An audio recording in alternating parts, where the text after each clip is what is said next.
O rombo fiscal no Brasil bateu recorde e atingiu 1 trilhão e 43 bilhões de reais no acumulado de 12 meses até abril. Segundo o Banco Central, o déficit corresponde a 9,41% do produto interno bruto.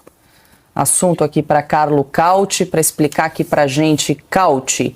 a dívida bruta superou aí pela primeira vez o pico que foi registrado na pandemia, que era de 1 trilhão e 17 bilhões de reais. E saiu esse resultado aqui das contas do governo do mês de abril, que é o pior para esse mês desde 2020, quando tivemos aí a pandemia. Explica para a gente o que ajuda, né, a justificar esses números. Nada, não justifica nada, não tem nenhuma explicação lógica para ter números tão ruins, a não ser o governo, né?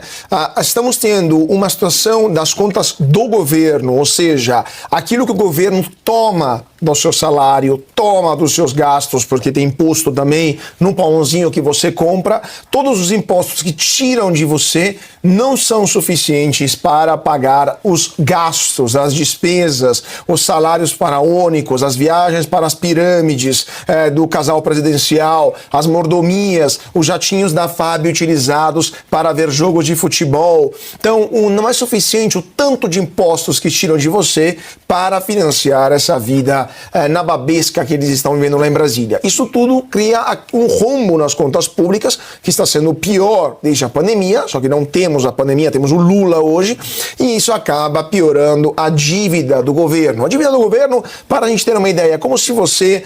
trabalhasse sempre no cheque especial, sempre endividado, e tudo aquilo que você ganha, né, ao longo de um ano, 80% ou 76% mais ou menos, isso é dívida que você tem com o banco. Com o governo não é muito diferente, 76% é dívida do PIB, tudo aquilo que é produzido ao longo do ano no Brasil, e o governo tem que pagar juros sobre essa dívida que tiram dinheiro da saúde, da educação, da infraestrutura, por isso que a estrada onde você vai é esburacada, por isso que o SUS não funciona, e isso são as contas públicas brasileiras no governo Lula. Só para terminar, Paula, né, um governo que teve uma herança bendita do governo passado, que mesmo com a pandemia deixou as contas públicas no azul, no primeiro mês que chegou no governo, em 2023, já começou a debandada em direção do abismo fiscal que temos no Brasil, e já muita gente começa a falar em crise da dívida brasileira. Até a própria ministra Simone Tebet está começando a alertar: vamos direto para o muro, vamos bater contra o muro, teremos problemas sérios com a nossa dívida pública, mas no governo, evidentemente,